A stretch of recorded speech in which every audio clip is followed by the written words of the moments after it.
let's start the SBR exam success rule. The prime rule for the SBR exam success is that the student must have a great plan of attack. Must have a great plan of attack. Before execution of the exam paper, you must have a great plan of attack. And whatever I will advise with respect of this rule, what you should do, you must have to apply these rules with all the SBR past exam papers, and you will feel the difference. May Allah willing, you will feel the difference.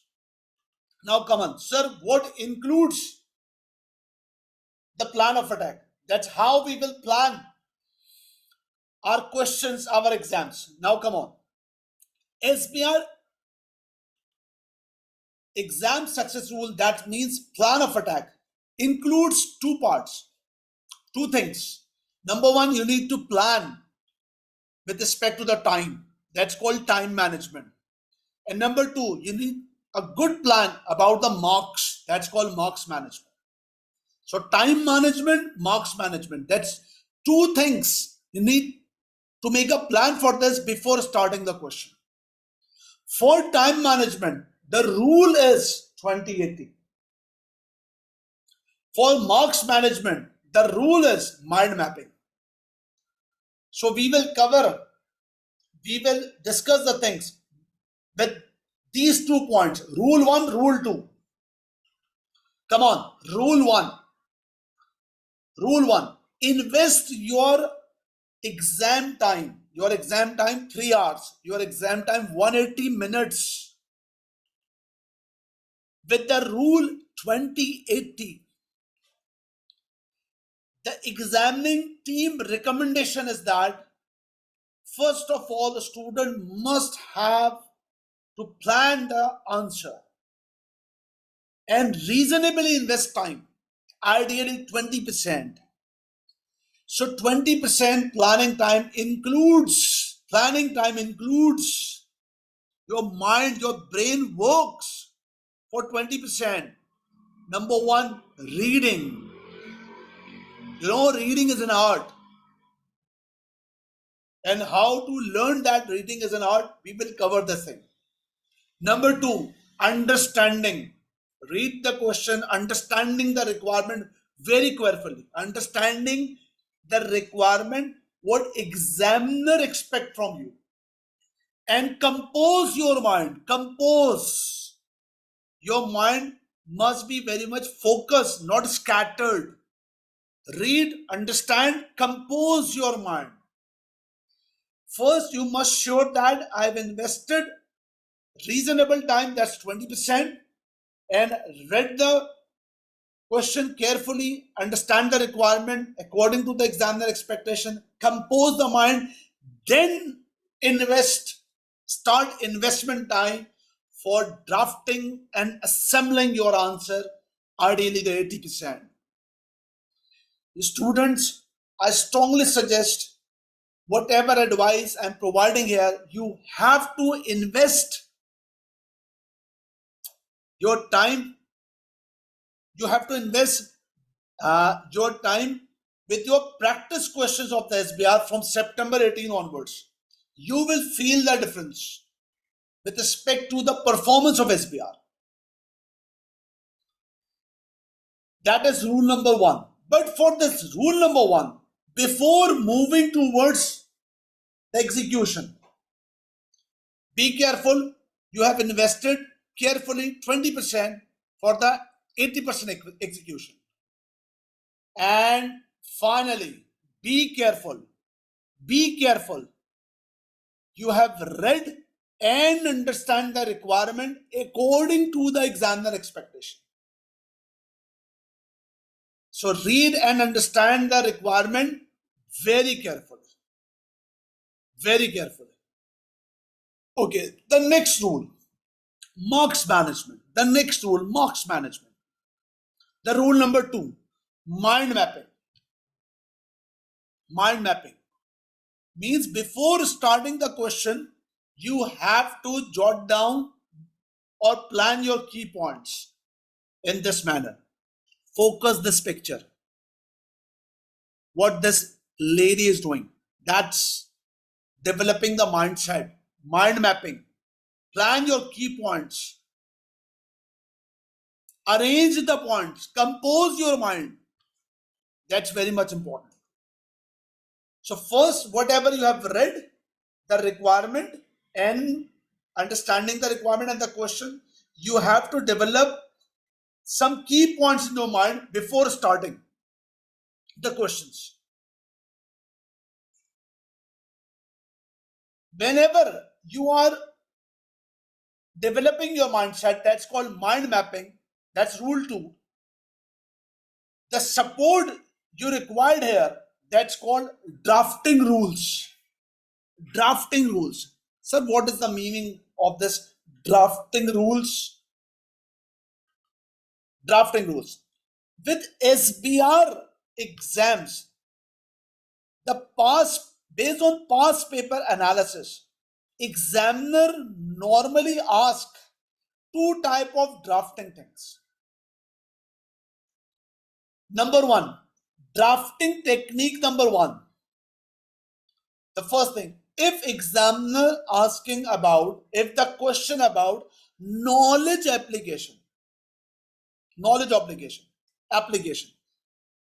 So here, you just recall the SBR syllabus content. There are 5 syllabus content of SBR.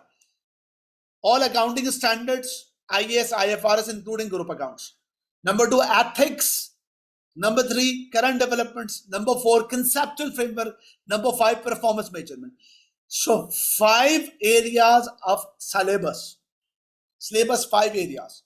So examiner asking any syllabus area. For example, accounting standard. Let's say IAS 36. The case about IAS 36, knowledge and application. Impairment aspects. All these things. If the question about knowledge and application, the rule is K plus A. KA. That's number 1. Let's suppose IAS 36. You just start writing about your knowledge or concept. For example, IAS 36, if examiner asking about ethics, just start writing about ethics or any other area of syllabus. Number 2, first, initially you refer the knowledge. Number 2, apply the knowledge. Means apply that knowledge with respect to the case study. Refer the name of the case and apply your knowledge. Connect the case. Connect knowledge with the case. So this is K plus A. But very important point here. Whenever you are writing the knowledge, 2 things bear in your mind. You can use your own wordings. It's not necessary. It's not compulsory that you have to write exactly the accounting standard wordings. For example, if you are drafting IAS 36 impairment aspects, you can use own words. Not necessarily exactly use the accounting standard words. Same thing apply for other areas of the syllabus as well. Number 2, if the question about accounting standard, for example, IAS 36 name is IAS 36 impairment of asset. So for writing, you just mention the name IAS 36. If you're performing for IFRS 9, just mention IFRS 9. Don't mention the complete name, financial instrument and all these things. Just mention the number. Even if you are not recalling exactly the number, you just mention according to the accounting standard. So first, the knowledge, and then second point, application. For application, I strongly suggest for application, Just get rid this fear. If I am going to apply or connect with the case, something become wrong. No worries. Just apply, just connect with the case and do practice as much as possible. And with the examination, at the point of application, you must be fearless. Just get rid from the fear and do your best with the application. Examiner never expecting the accuracy of the application.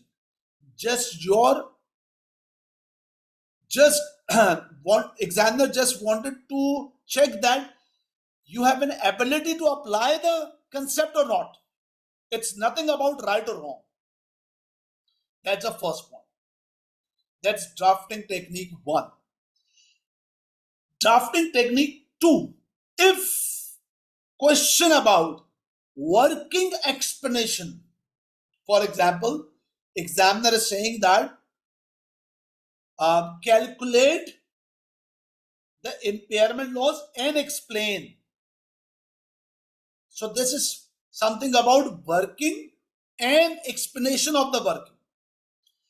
That's a second type of question examine here based on past paper analysis. The rule is explain the facts. Whatever you have calculated with impairment. Another example, whatever you have calculated with goodwill, just make interpretation. Simple interpretation of the facts. Whatever you have done with the calculation, just interpret. So this is the second rule. So combine all these things. SBR exam rules. Rule number 1, 20/80 time management. 20% you have to invest for the planning. For the planning to develop quality answer. Rule number 2. That's 20/80. Rule number 2.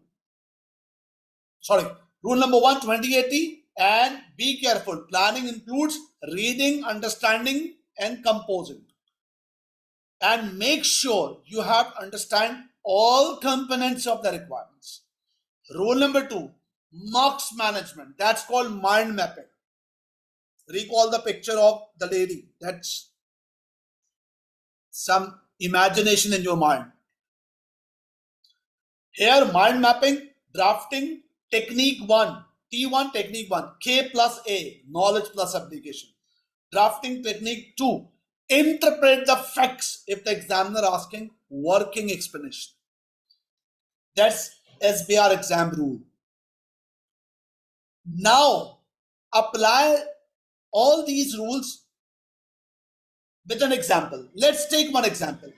It's not any specific to the case study. It's a basic example. For example, you are attempting somewhere 7 marks question, and there are 2 requirements with the 7 marks. Number 1, read it carefully. Why investment in H company? For example, ABC company is the case study. ABC company. So with respect to ABC company, here the question is that why investment in H company should be classified as an associate? 4 marks. Number 2, explain how H company should be accounted for as an associate using the equity method in consolidated statement of financial position. 3 marks. So this is what a basic example. Let's apply all the rules. Rule number 1, 20/80. Time management 20/80. First, so I must be very much careful for this complete 7 marks question. I have total 100 marks to attempt the question. Total time 180 minutes. So 1.8 minutes per mark. 1.8 minutes per mark for each mark. For this 7 marks question, 7 marks multiplied by 1.8 minutes for each mark, I have 13 minutes. So I will invest 20% time, that 3 minutes, for reading, understanding, and composing my mind. Number 3, 80% time for, that's 10 minutes, for drafting and assembling the answer.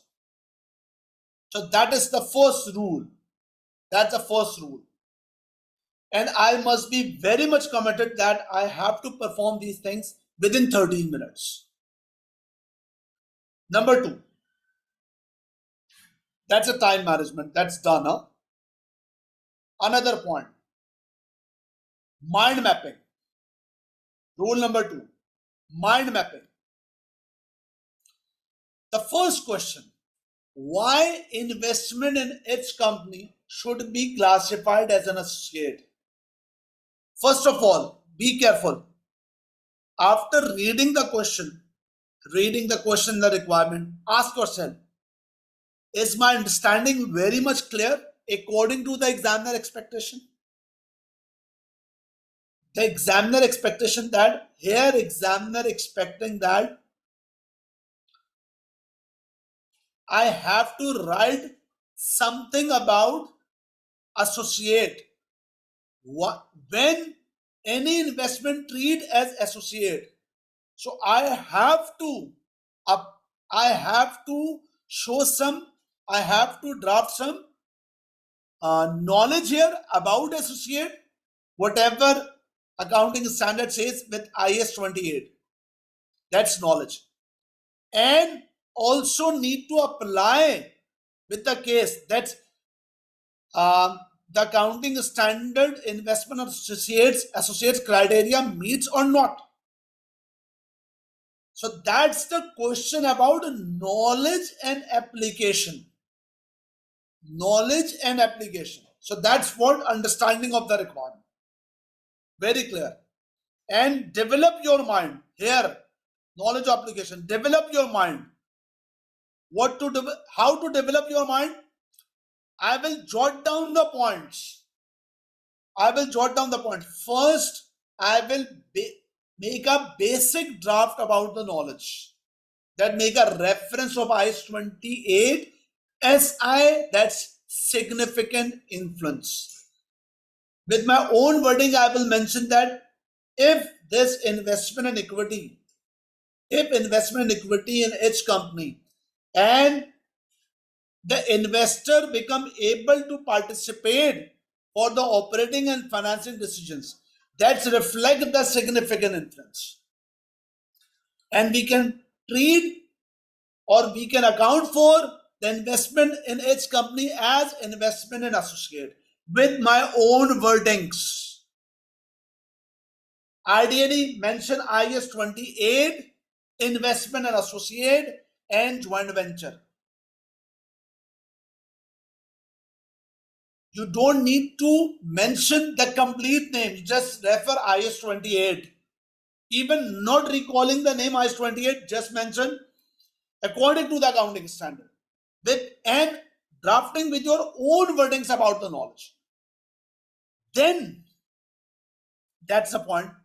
First, extract IFRS or IAS, that's associate, own wordings. In case of IAS or IFRS, just mention IS 28. Number 2, application. Connect the knowledge with the case. That's called application of IS 28. And conclude that is this a case that a company should account for as associate, yes or no? So that is what the drafting rule 1.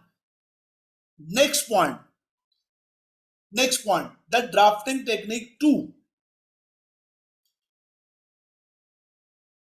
Another 3 marks question. Explain how each company should account it for associate using equity method in consolidated statement of financial position. Here examiner expect that you have to calculate equity accounting and its calculation. It's not the requirement here.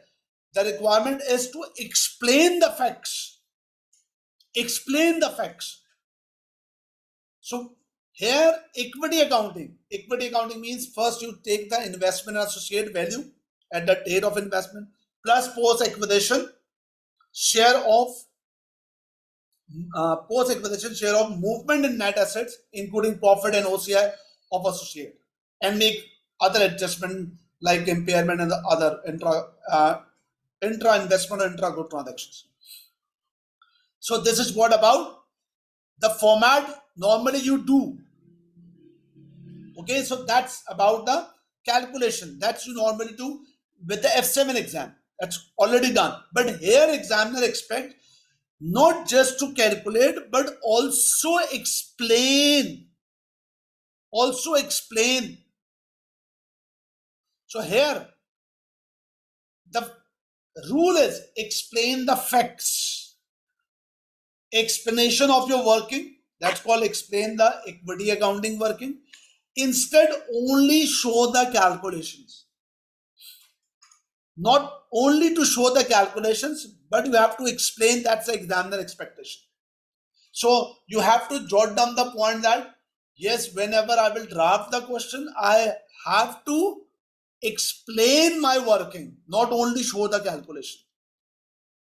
That's simply interpretation of the equity accounting facts. So that is the application with an example about the rule number 1, 2080. Rule number 2, mind mapping. So exam success rule, final slide. Rule number 1, time management 2080. And be careful. 20% you need to invest for reading, understanding, composing, and make sure you have understand all components of requirements. Rule number 2, marks management, mind mapping. Apply drafting technique 1, K plus A. Drafting technique 2, interpret the facts, that's working explanation. My last words, apply all these rules with the practice questions of SBR past exams, and you will feel the difference. And also apply with the mock exams. If you do your practice in this pathway, you will be able to get success of SBR exam. I can assure you, as a human being, I cannot guarantee you. May Allah, may God definitely provide you success. But I can assure you based on my past experience that if you do that, you will not just able to get 50, but even to get distinctions. Thank you very much. Take care a lot and wait for the another video. Assalamu alaikum.